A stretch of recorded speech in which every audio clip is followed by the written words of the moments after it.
Hello and welcome to this Trigger 2-minute tutorial and the second part of our talk about playback logging.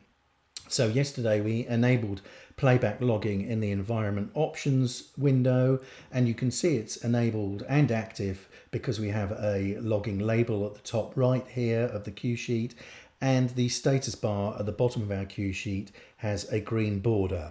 And now if I play this track here with logging enabled and active, then we should see that that has been logged, and we can check our log by going to help, playback log.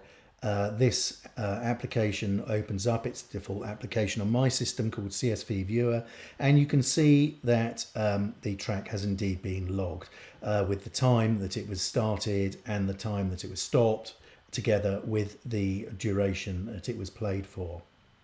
But what if we want to play a track in rehearsals or just on pre-fade to check that everything's okay before we play it on air?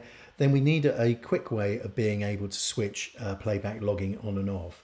Well, one way of doing that there would be to, providing the parameter was set correctly in the environment options, is to simply double click on the status bar to switch between show mode and setup mode.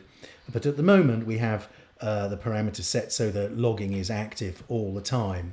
So another way to deactivate playback logging would be to go to the project option on the main menu and simply deactivate the playback logging there.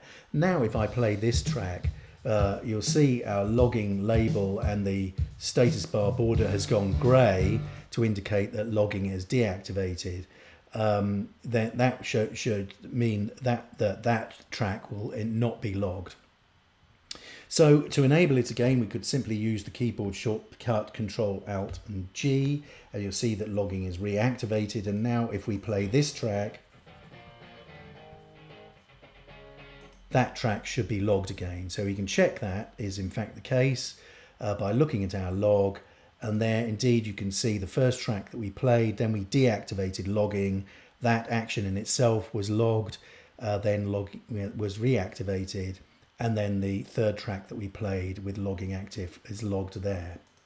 Okay, we'll be finishing off talking about playback logging in tomorrow's tutorial, but I hope you've enjoyed it so far and you'll join me next time.